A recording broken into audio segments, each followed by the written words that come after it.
नहमदुहु व नसल्ली अला रसूलिन करीम अम्मा बाद वअऊज़ु बिल्लाहि मिनश शैतानिर रजीम बिस्मिल्लाहिर रहमानिर रहीम रब्बि इश्रह ली सदरी व यस्सिर ली अमरी वहलुल उक़दतम मिन लिसानी यफ़क़हू क़ौली रब्बि ज़िदनी इल्मा व अमला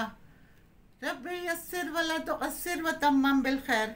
क़यामत के दिन लोग तमाम इंसान बेलिबास क्यों उठाए जाएंगे? क्या अंबिया कराम भी बेलिबास बग़ैर कपड़ों के उठाए जाएंगे? और क़यामत के दिन सबसे पहले लिबास किस शख्सियत को पहनाया जाएगा?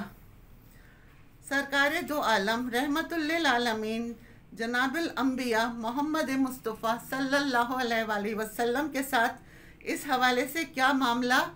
किया जाएगा और आप सल्लल्लाहु अलैहि वसल्लम क़यामत के दिन किस हालत में अपनी क़ब्र अनवर से बाहर तशरीफ़ लाएंगे? उम्मुल मोमिनीन हज़रत आयशा सिद्दीक़ा रज़ी अल्लाह ताला अन्हा से रिवायत है, वो बयान करती हैं, मैंने रसूलुल्लाह सल्लल्लाहु अलैहि वसल्लम को फरमाते हुए सुना कि लोगों को क़यामत के दिन नंगे पाँव बेलिबास और बग़ैर मख्तूम यानी बग़ैर ख़तना किए हुए मैदान हशर की तरफ लाया जाएगा। वो कहती हैं, मैंने दरियाफ़्त किया, या रसूलुल्लाह सल्लल्लाहु अलैहि वसल्लम, मर्द और औरतें सब इकट्ठे होंगे तो वो एक दूसरे को देखेंगे? तो रसूलुल्लाह सल्लल्लाहु अलैहि वसल्लम ने फरमाया कि ए आयशा, उस वक्त मामला इंतहाई सख्त होगा कि सबको अपनी पड़ी होगी, यानी वो लोग इस तरह अपनी कब्रों से बेलिबास नंगे पाँव और बग़ैर मख्तूम के उठेंगे जैसे उनकी माओ ने उन्हें अभी जना हो। इसी तरह हज़रत इब्ने अब्बास रज़ी अल्लाह ताला अन्हु से रिवायत है कि नबी सल्लल्लाहु अलैहि वसल्लम ने फरमाया कि तुम्हें क़यामत के दिन इस हाल में उठाया जाएगा कि तुम नंगे पाँव बेलिबास और बग़ैर मख्तूम के उठाए जाओगे। इसके बाद आप सल्लल्लाहु अलैहि वसल्लम ने बतौर दलील सूरह अंबिया की ये आयत पढ़ी। उसका तर्जुमा है, जिस तरह हमने आपको इब्तिदाए पैदाइश में नंगे पाँव नंगे बदन और बग़ैर ख़तना के पैदा किया, माँ के पेट से पैदा किया था, इसी तरह उनको क़यामत के दिन पैदा करेंगे,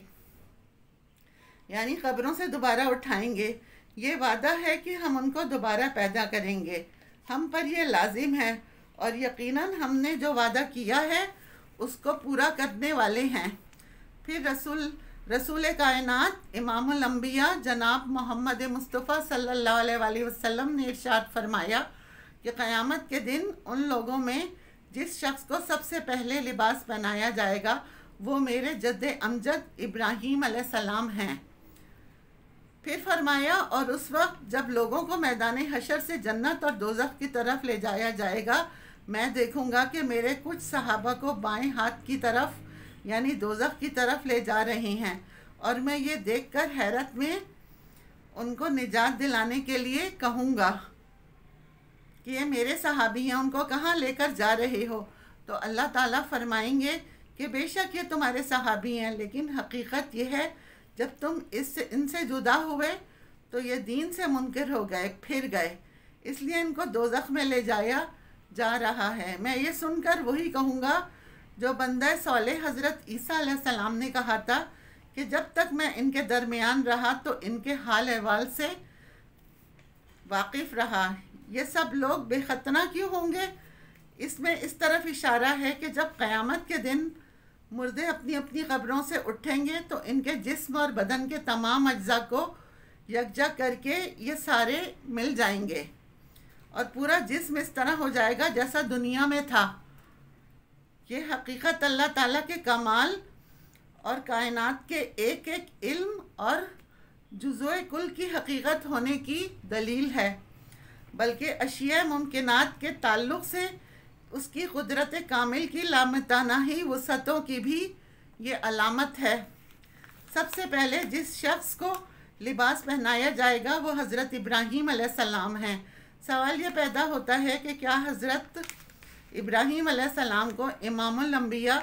जनाब मोहम्मद मुस्तफ़ा सल्लल्लाहु अलैहि वसल्लम से भी पहले लिबास पहनाया जाएगा? हज़रत इब्राहीम अलैहिस्सलाम को ये फ़जीलत महज इसलिए भी हासिल होगी, वो उन लोगों में सबसे पहले शख्स हैं जो फ़ुक़रा और ज़रूरतमंद को कपड़े पहनाते हैं। और उनकी सतरपोशी करती हैं, या ये कि इब्राहीम अलैहिस्सलाम वो सबसे पहले शख्स हैं जिनको अल्लाह ताला की राह में बेलिबास किया गया था, जबकि उन्हें नमरूद की आग में डाला गया था। उनकी ये मखसूस नौयत की फजीलत हमारे पैगंबर इमामुल अंबिया मोहम्मद मुस्तफ़ा सल्लल्लाहु अलैहि वसल्लम पर उनकी फजीलत को साबित नहीं करती, बल्कि हकीकत तो यह है कि इब्राहीम अलैहिस्सलाम को सबसे पहले लिबास पहनाया जाना उनके एजाज़ और एहतराम के तौर पे होगा कि वह मोहम्मद सल्लल्लाहु अलैहि वसल्लम के रूहानी और दीनी बाप हैं। और ये भी देखना होगा कि हज़रत इब्राहीम अलैहिस्सलाम को जो अव्वलियत हासिल होगी वो हकीकी है या एडिशनल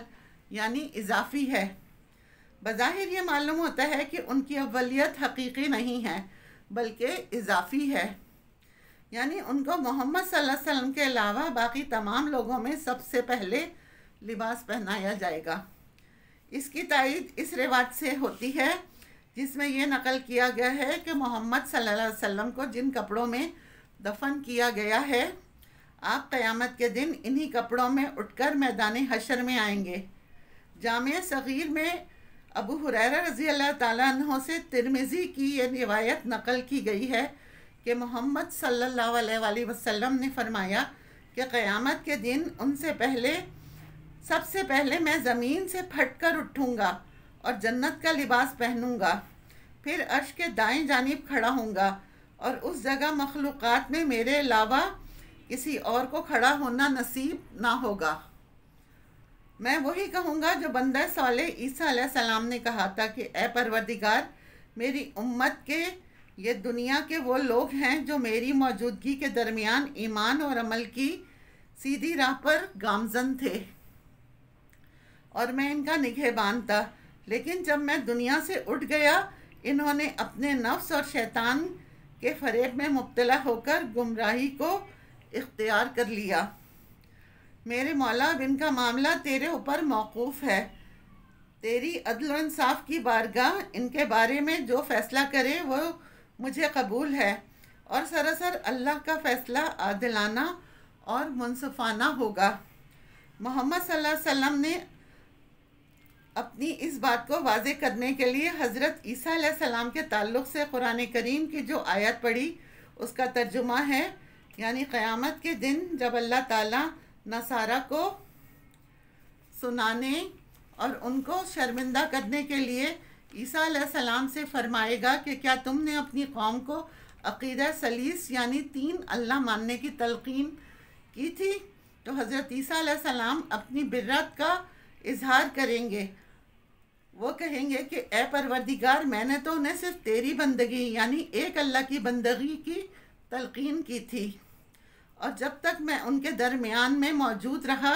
उन पर मुत्तला रहा और उनकी निगहबानी करता रहा कि ये लोग सही अक़ीदे और अमल की रोशनी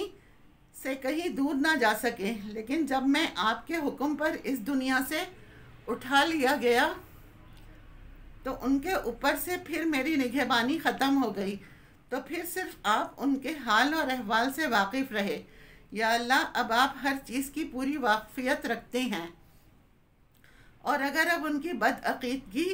और बदअमली पर उनको सज़ा दें तो ये आपके बंदे हैं, और अगर आप इन्हें माफ़ फरमा दें तो बेशक ज़बरदस्त हिकमत वाले हैं। वाज़े रहे, यहाँ हदीस में जिन सहाबा का ज़िक्र है ये वो सहाबा नहीं जिनको हुज़ूर नबी करीम की ज़िंदगी में भी और उनके विसाल के बाद भी आप सल्लल्लाहु अलैहि वसल्लम से जो निस्बत हासिल रही, जिनको हकीकत में सहाबा कहा गया है, क्योंकि उनके बारे में यह यकीनी तौर पर मालूम है कि मोहम्मद सल्लल्लाहु अलैहि वसल्लम के बाद उनमें से कोई भी सहाबा मुर्तदिद नहीं हुआ और ना किसी ने अक़ीदा और अमल की ऐसी गुमराही इख्तियार की जिसकी बिना पर उन्हें दोस्ती कहा जा सके। लिहाजा सहाबा कराम से मुराद वो लोग हैं जो मोहम्मद सल्लल्लाहु अलैहि वसल्लम के ज़माने में मुशर्रफ बाइस्लाम हो गए थे, लेकिन आपके विसाल के बाद मुस्लिम और कज़्ज़ाब अस्वद वग़ैरह की इत्तिबा के सबब मुर्तद हो गए थे। वाखिर दावाना अनिल हम्दुलिल्लाहि रब्बिल आलमीन।